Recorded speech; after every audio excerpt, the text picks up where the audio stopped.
Movie की शुरुआत होती है फ्यूचर समय में, जहाँ पे इंसानों ने जेनेटिक सीक्वेंसिंग और डीएनए को चेंज करने की टेक्निक हासिल कर ली है, जहाँ पेरेंट्स बच्चों के डीएनए और जीन्स चेंज कर सकते हैं जब वो पेट में ही रहते हैं तब, जिससे काफी बच्चे स्मार्ट और होशियार बनेंगे और अलग अलग डिजीज जो उन्हें फ्यूचर में होने वाला है, डायबिटीज, हार्ट डिजीज, वो भी मिटा सकते हैं इस टेक्निक के जरिए। और इसी कारण से इंसान काफी हेल्दी और एक क्वालिटी लाइफ जी रहा है। वो काफी स्मार्ट बन गए हैं और उन्हें समाज में एक सुपीरियर और फर्स्ट क्लास का दर्जा दिया गया है। तो भाई कुछ पेरेंट्स थे जो अपने बच्चों को नेचुरली पैदा कर रहे थे बिना किसी मॉडिफिकेशन के, और इन नेचुरली बच्चों को समाज में सेकंड क्लास दर्जा दिया गया था और इन्हें समाज में इतनी अच्छी जगह नहीं मिलती थी क्योंकि वो नॉर्मली पैदा हुए लोग थे। उनमें अभी भी अलग अलग बीमारियां थी। हम जेरेमी को देखते हैं जो गायरेका नाम के स्पेस एजेंसी में मिशन नेविगेटर था, जहाँ पे ऑफिस में जाने से पहले उसका काफी अजीब सा रूटीन रहता था, जहाँ पे वो हमेशा एक यूरिन पैक लेकर अपने पैर से बांधता था, फिर एक फेक फिंगरप्रिंट के लेयर में खून लगा के वो अपने हाथ में चिपकाता था और इन सब के बाद वो अपने ऑफिस पहुंचता था। फिर ऑफिस से घर आने से पहले भी वो हमेशा अपना कीबोर्ड साफ करता था ताकि कोई भी बाल या डेड स्किन किसी को ना मिले। एक दिन उसका बॉस जोसेफ आता है और वो उसे बताता है कि कुछ ही दिनों में टाइटन पर एक फ्लाइट जाने वाली है और जेरेमी उसमें फ्लाइट नेविगेटर रहेगा, जिसके चलते उसे कुछ मेडिकल टेस्ट भी लेने पड़ेंगे। अब बॉस निकलने के बाद जेरेमी कीबोर्ड पर कुछ डेड स्किन के सब्सटेंस डाल देता है और कुछ बाल अपने कंघी में डालता है। क्लिनिक निकल जाता है जहाँ पे वो डॉक्टर लेमोर से मिलता है। डॉक्टर लेमोर उसे बोलते हैं कि मेरा बेटा तुम्हें आइडलाइज करता है, तुम्हारी हमेशा तारीफ करता है। दोनों में बातचीत होती है और वो डॉक्टर को यूरिन सैंपल मांगता है जो उसने अपने पैर में लगाए हुए बैग से वो देता है। अब रिजल्ट में यही आता है कि जेरेमी वैलिड इंडिविजुअल है, यानी सुपीरियर क्लास का आदमी। अब इसके बाद ऑफिस में हम आयरीन को देखते हैं जो जेरेमी की कलीग होती है। वो उसे कॉन्ग्रेचुलेट करती है उसके नए मिशन के लिए। अब दोनों की बातचीत होने के बाद वो वापस अपने डेस्क पे जाता है। तब पता चलता है कि ऑफिस का जो मैनेजर है उसका बेरहमी से मर्डर हुआ है। कुछ ही देर में पुलिस आ जाती है और वे लोग क्राइम सीन के डीएनए सैंपल्स कलेक्ट करने लगते हैं और तभी जेरेमी के सामने उसकी पूरी जिंदगी गुजरती है और हम उसका अतीत देखने लगते हैं। जेरेमी के माता पिता ने नेचुरल प्रोसेस से जेरेमी को जन्म दिया था। इसी का मतलब ये है कि जेरेमी सेकंड क्लास सिटीजन पैदा हुआ था और टेस्टिंग से उन्हें पता चलता है कि जेरेमी को बहुत ही जल्दी हार्ट की बीमारी होने वाली है और वो ज्यादा से ज्यादा सिर्फ 30 साल तक जिंदा रह सकता है। अब ये सुन के वो बहुत ही निराश होते हैं। वो अपने इस नए बच्चे का नाम विंसेंट रखते हैं, यानी जिसे अब तक हम जेरेमी समझ रहे थे उसका असली नाम विंसेंट था। विंसेंट के माता पिता उससे काफी निराश रहा करते थे और कुछ समय के बाद ही वो दूसरे बेबी का प्लान करते हैं, लेकिन वो इस बार डीएनए जेनेटिकली मॉडिफाई करने का सोचते हैं।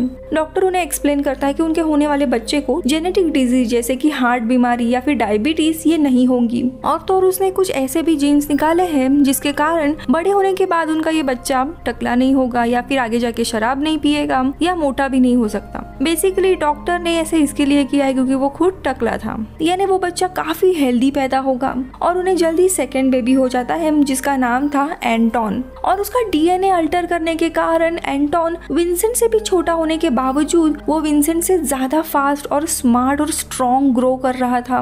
पेरेंट्स भी एंटोन को बहुत ज्यादा पसंद कर रहे थे क्योंकि उससे बहुत उम्मीदें थी, इसीलिए विंसेंट अपने माता पिता और एंटोन से गुस्सा होने लगता है। विंसेंट को बचपन से ही स्पेस ट्रैवल में दिलचस्पी थी और उसे एस्ट्रोनॉट बनना था, लेकिन उसके माता पिता एस्ट्रोनॉट बनने से उसे मना करते हैं, ये जानकर कि वो 30 साल में ही मारा जाएगा। लेकिन इसके बावजूद विंसेंट एस्ट्रोनॉट की परीक्षा देने जाता है और उसके सेकंड क्लास सिटीजन होने के कारण वो बेचारा फेल हो जाता है और उसकी फैमिली भी उसे डिस्करेज करती है, जिसके चलते वो अपने फैमिली पर गुस्सा और उनसे दूरी बना के रखता है। एक दिन ऐसे ही दोनों भी भाई स्विमिंग की रेस लगाते हैं। एंटोन अक्सर ऐसे रेस में जीतता था, लेकिन इस बार विंसेंट ने ठान लिया था कि जिंदगी हमेशा उसे ठुकरा नहीं सकती और इसी जिद से वो स्विम करने लगता है और जल्द ही विंसेंट एंटोन से आगे चला जाता है। अब यहाँ पे काफी देर तक स्विम करने के कारण एंटोन थक जाता है और वो पानी में डूबने लगता है। तभी विंसेंट जो आगे गया था वो पीछे आके अपने भाई को बचाता है। विंसेंट इस रेस में जीत गया था। ये एक ऐसा पल था उसकी जिंदगी के लिए, अगर उसने कोई चीज ठान ली तो वो करके रह सकता है। एंटोन को सब लोग सुपीरियर कहते थे, उसके बावजूद विंसेंट इस रेस में जीत गया था और उसे आशा की एक नई किरण मिलती है। और इसीलिए एक दिन विंसेंट अपने फैमिली को छोड़ के चला जाता है और गैटेका में काम करना उसका सपना होता है। इसीलिए स्टार्टिंग में वो वहाँ पर एज अ जेनिटर काम करता है, लेकिन उसे कुछ और बनना था। इसीलिए ऑफिस छूटने के बाद वो अक्सर कंप्यूटर में बैठकर नेविगेटिंग ऑफिसर बनने की डॉक्यूमेंट्स पढ़ा करता था, उसकी ट्रेनिंग लेता है और इसी तरह उसे नेविगेशन का एक बेसिक नॉलेज मिल जाता है। इसी दरम्यान वो एक आदमी के कांटेक्ट में आता है जो उसके लिए एक फेक आइडेंटिटी बना के देगा, यानी वो एक फेक आइडेंटिटी बना के उसे एक सुपीरियर इंसान की पहचान देगा। और वो सुपीरियर इंसान जिसकी वो पहचान उसे देने वाला था, उस इंसान का नाम था जेरेमी मैरो, जिसका हाई आईक्यू था और दिखने के लिए वो काफी स्मार्ट था और उसमें सुपीरियर स्ट्रेंथ थी, फर्स्ट क्लास सिटीजन था। लेकिन एक दिन उसका एक्सीडेंट हुआ जिसके कारण वो अब चल नहीं सकता था और इसीलिए उसे काम से निकाल दिया था, यानी इस समाज ने उसे ठुकरा दिया था। और इसीलिए जेरेमी को अपनी पहचान बेचनी थी और उसकी पहचान विंसेंट खरीद लेता है। यानी अब विंसेंट जेरेमी मैरो एक सुपीरियर इंसान बनकर गैटेका में काम कर सकता था और उसके बदले में वो हर एक महीने जेरेमी को कुछ पैसे देगा। अब उसकी पहचान बदलने के प्रोसेस में विंसेंट को हमेशा कॉन्टैक्ट लेंसेज पहनने पड़ेंगे क्योंकि जेरेमी के आंखों का कलर अलग था। विंसेंट अपनी हेयर स्टाइल भी बिल्कुल जेरेमी की तरह करता है और तो और उसके पैर लंबे करने की एक सर्जरी भी होती है और अब विंसेंट काफी हद तक जेरेमी की तरह दिखने लगता है। और फिर एक दिन विंसेंट गैटेका स्पेस एजेंसी में जाके अप्लाई करता है और टेस्टिंग के दौरान वो जेरेमी का ब्लड सैंपल देता है, जिसके चलते वो टेस्ट पास करता है और नेविगेटिंग ऑफिसर बनता है। और इसी कारण से विंसेंट का एक अजीब रूटीन था जहाँ पे वो उठने के बाद एवरी डे क्लीन शेव करता था और उसके बाद अपने शरीर से डेड स्किन निकालता था। अब यही सब उसके सामने रोल आउट होता है और वो अचानक से पुलिस को देखता है और पुलिस आके हर जगह डीएनए स्कैन करने लगती है ताकि कोई सबूत मिले और उन्हें विंसेंट का एक बाल मिल जाता है। विंसेंट इस बात से अनजान, उसे पता था कि वो कैसे भी पकड़ा नहीं जाएगा और तो और वो जल्द ही टाइटन के लिए रवाना होने वाला था। इसी दरम्यान आयरीन को भी विंसेंट का बर्ताव अजीब लगता है, इसीलिए वो एक दिन उसके बैग से कोम निकालती है और उस पर लगे हुए बाल की टेस्टिंग करती है। लेकिन विंसेंट भी काफी होशियार था, उसने ऑलरेडी वहाँ पे जेरेमी का ही बाल रखा हुआ था, इसीलिए आयरीन को भी टेस्ट में जेरेमी का ही रिकॉर्ड आता है। यहाँ पे विंसेंट एंड जेरेमी काफी अच्छे दोस्त बन गए थे। एक दिन दोनों भी पार्टी करने के लिए जाते हैं और घर आने के बाद जेरेमी कन्फेस करता है कि उस रात उसका एक्सीडेंट नहीं हुआ था, वो जानबूझ के चलते हुए कार के सामने आ गया था मरने के लिए, क्योंकि भले उसे एक अच्छी जिंदगी मिली है लेकिन इस जिंदगी में कुछ तो कमी थी जिसके चलते उसे जीना नहीं था। विंसेंट ये सुन के काफी हैरान होता है। तो यहाँ दूसरी जगह पे इन्वेस्टिगेशन जब चल रहा था तब उस बाल के जरिए उन्हें पता चलता है कि विंसेंट नाम का आदमी जो कि इनवैलिड है, सेकंड क्लास सिटीजन है, वो यहाँ पे काम करता है, जो कि सालों पहले यही पे जेनिटर का काम किया करता था। इसीलिए अब पुलिस ऑफिसर विंसेंट के पीछे लग जाते हैं ढूंढने के लिए। इसी दरम्यान विंसेंट और आयरीन दोनों ऑफिस में मिलते हैं और वो विंसेंट को बताती है कि एक दिन उसने उसका डीएनए टेस्ट करवाया था और वो उससे माफी मांगती है। आगे वो बताती कि उसके जीन्स भी पेरेंट्स ने बदलवा दिए थे, लेकिन इसके बावजूद उसे हार्ट अटैक की काफी ज्यादा रिस्क है जिसके चलते वो कभी भी स्पेस मिशन में जा नहीं सकती। उसके बाद दोनों भी डेट पे जाते हैं और आते समय एक चेक पॉइंट आता है जहाँ पे पुलिस लोगों की आंखें चेक कर रहे थे कि किसी ने कॉन्टैक्ट लेंसेज तो नहीं पहने अपनी आइडेंटिटी छुपाने के लिए।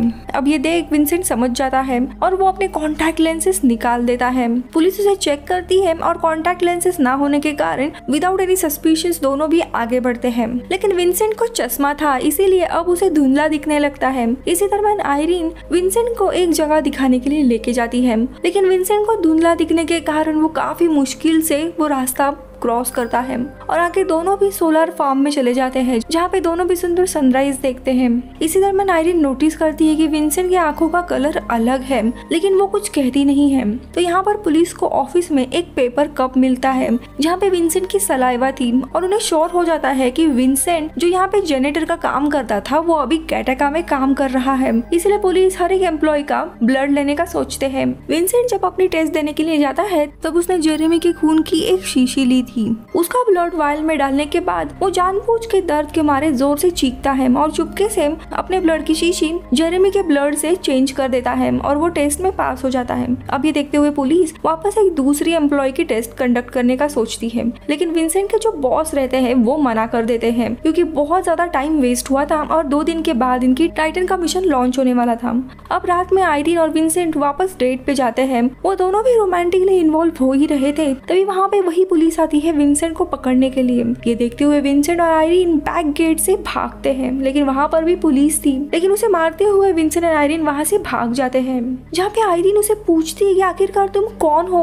वो उसे बताने ही वाला था, लेकिन उसे वो चुप कराती है और दोनों भी इंटीमेट हो जाते हैं। अब अगले दिन विंसेंट की आंख आयरीन के घर पे खुलती है। वो काफी चौंक जाता है क्योंकि यहाँ पे उसके बाल या डीएनए के सैंपल वो छोड़ सकता था, इसीलिए सामने की समुद्र में जाके वो खुद को क्लीन करके डेड स्किन निकालता है। तो यहाँ पे पुलिस हेडक्वार्टर में इन्वेस्टिगेटिंग ऑफिसर जेरेमी और विंसेंट इन दोनों की फोटो कंपेयर करता है और वो समझ जाता है कि जेरेमी ही विंसेंट है और उसने खून किया हो या ना हो, लेकिन वो गलत आइडेंटिटी के साथ रह रहा है। बस उसे एक प्रूफ चाहिए था, इसीलिए वो विंसेंट के डेस्क पे जाके तहकीकात करने लगता है। अब आयरीन दूर से ये देखती है और विंसेंट जो नीचे गया था उसे बताने जाती है, लेकिन तभी पुलिस आयरीन को रोकते हुए उसे जबरदस्ती विंसेंट के घर लेके जाने के लिए कहती है। अब विंसेंट जो नीचे था वो ये सब देख लेता है और वो पुलिस पहुंचने के पहले ही जेरेमी को कॉल करता है और उसे पुलिस आने का बताता है। इसीलिए जेरेमी सारी चीजें ठीक करके वैसा ही रहता है जैसे विंसेंट ऑफिस में रहा करता था, हालांकि दोनों की शक्ल में थोड़ा डिफरेंस था। अब आयरीन और पुलिस वहाँ पे आ जाती है और आयरीन पहली बार रियल जेरेमी को देखती है, लेकिन वो चुप रहती है और उसे ही अपना बॉयफ्रेंड बताती है। अब वो ऑफिसर उसके ब्लड सैंपल लेता है और टेस्ट करता है तो उसकी आइडेंटिटी विंसेंट ही रिवील होती है। अब पुलिस घर चेक करने के लिए जाने ही वाला था, लेकिन तभी उसे कॉल आता है और पता लगता है कि रियल मर्डरर पकड़ा गया है, इसीलिए वो वहाँ से निकल जाता है। लेकिन आयरीन विंसेंट पर गुस्सा होती है कि उसने अब तक उससे झूठ कहा। इसी दरमियान रिवील होता है कि जो मर्डर हुआ था वो जेरेमी के बॉस ने ही किया था, क्योंकि वो मरने वाला मैनेजर टाइटन के फ्लाइट को कैंसिल करने के पीछे था और ये फ्लाइट 70 सालों में एक बार जाती है, इसीलिए जेरेमी का बॉस नहीं चाहता था कि ये मैनेजर कुछ भी गलत चीज करे, इसीलिए उसने गुस्से में उसे मार दिया था। अब केस तो सॉल्व हुआ था, लेकिन जो पुलिस ऑफिसर था उसे अभी भी विंसेंट पे शक था, इसीलिए एक दिन रात में वो विंसेंट का डेस्क जाके चेक कर रहा था और तभी पीछे से विंसेंट आता है और उसे कन्फ्रंट करता है कि तुम मेरे पीछे क्यों पड़े हो। तो पुलिस ऑफिसर उसे पूछता है कि क्या सच में तुमने मुझे नहीं पहचाना। तो विंसेंट कहता है नहीं। तो वो पुलिस ऑफिसर कहता है कि मैं तुम्हारा भाई एंटोन हूँ। ये देख के विंसेंट भी हैरान होता है। एंटोन काफी गुस्सा हो जाता है और उसे बताता है कि हमारे पेरेंट्स गिल्ट में मर गए यही सोच के कि तुम मर गए हो। लेकिन यहाँ पे एंटोन अपने भाई के लिए अच्छा सोचने के बजाय वो उसे कहता है कि तुम खुद को पुलिस के हवाले कर दो, क्योंकि तुमने कानून तोड़ा है और दूसरे की आइडेंटिटी लेके फर्स्ट क्लास सिटीजन बन गए हो। लेकिन विंसेंट गुस्सा होकर उसे कहता है कि तुम बस मुझे फेल होते हुए ही देखना चाहते हो, है ना, क्योंकि आज मैं तुमसे भी बेहतर लाइफ जी रहा हूँ। एक प्रेस्टीजियस लाइफ है मेरी। मैंने ये सब कुछ अपने मेरिट्स पे किया है, अपने दम पे किया है, किसी डीएनए मॉडिफिकेशन की जरूरत नहीं है मुझे। अब ये सुन के एंटोन को गुस्सा आता है। तो एंटोन कहता है कि ठीक है, तुम अगर इतना ही खुद को स्ट्रॉन्ग समझते हो तो क्यों ना वापस हम दोनों स्विमिंग का एक चैलेंज करते हैं। तो विंसेंट कहता है कि ठीक है, लेकिन अगर मैं जीत गया तो तुम्हें मेरा पीछा छोड़ना होगा। और एंटोन तैयार हो जाता है और दोनों भी वापस स्विम करने के लिए चले जाते हैं। लेकिन एंटोन वापस थक जाता है और विंसेंट आगे ही चला जा रहा था। ये देखते हुए एंटोन उसे पूछता है कि तुम तो कब का मरने वाले थे, तो तुम जिंदगी में इतने सफल कैसे बनी। तो विंसेंट जवाब देता है कि आज मैं कामयाब हूँ क्योंकि मैंने कभी भी खुद पर या अपने काबिलियत पर शक नहीं किया था और इसीलिए खुद ब खुद मुझे रास्ते मिलते गए। किसी साइंटिस्ट ने दिए हुए पेपर पर मैंने भरोसा नहीं किया, मैं बस अपनी परीक्षा लड़ता गया और इसी से आज मैं कामयाब हूँ। अब ये लोग स्विम करते हुए जा ही रहे थे, तभी एंटोन वापस बेहोश हो जाता है और विंसेंट उसे बचाते हुए किनारे पर लेके आता है। विंसेंट जीत गया था, इसीलिए एंटोन उसका पीछा छोड़ देता है और वहाँ से चला जाता है। अब विंसेंट आयरीन को ढूंढता है और उसे फाइनल गुड बाय कहता है और उससे माफी मांगता है और उसे अपना रियल हेयर देता है ताकि उसे विंसेंट कौन है, उसकी रियल आइडेंटिटी क्या है वो पता चलेगा। लेकिन वो हंसते हुए मना करती है। तो आखिरी में विंसेंट जेरेमी से मिलने के लिए जाता है। तो जेरेमी उसे कहता है कि तुम जैसे टाइटन पे जा रहे हो वैसे ही मैं भी किसी एक ट्रिप पे जा रहा हूँ और वो काफी सारे ब्लड सैंपल्स विंसेंट के लिए छोड़ जाता है। जेरेमी विंसेंट को थैंक्स कहता है क्योंकि विंसेंट ने उसके साथ उसकी लाइफ शेयर की थी, उसके रूप में उसे एक अच्छा दोस्त मिला था और वो उसे एक एनवेलप देता है और उसके बाद विंसेंट टाइटन के लिए रवाना होता है। वो गटाका के ऑफिस में आता है जहाँ पे डॉक्टर लमार उसे एक नए पॉलिसी के बारे में इन्फॉर्म करते हैं। उसके अनुसार स्पेसक्राफ्ट में जाने से पहले उनका यूरिन टेस्ट होगा।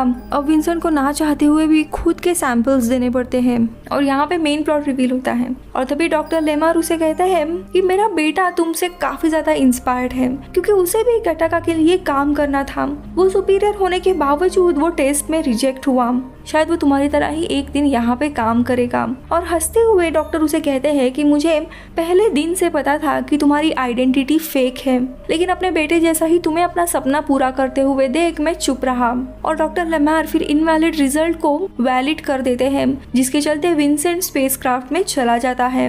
वहां जाने के बाद जेरेमी का लेटर वो पढ़ता है। उस लेटर में उसने लिखा हुआ था कि मैं सुपीरियर होने के बावजूद अपनी जिंदगी से परेशान हूँ। भले साइंस ने हमारी जिंदगी को खुशहाल और लंबा कर दिया है, लेकिन इस जिंदगी में कुछ तो कमी है, इसीलिए मैं दूर जा रहा हूँ। ऐसी कहावत है कि हमारे शरीर का हर एक एटम कभी आसमान का सितारा हुआ करता था, इसीलिए मैं इस जीवन को छोड़कर नहीं जा रहा हूँ। शायद मैं अपने घर जा रहा हूँ। और वही दूसरी जगह जेरेमी खुदकुशी करता है और मूवी इधर ही खत्म होती है।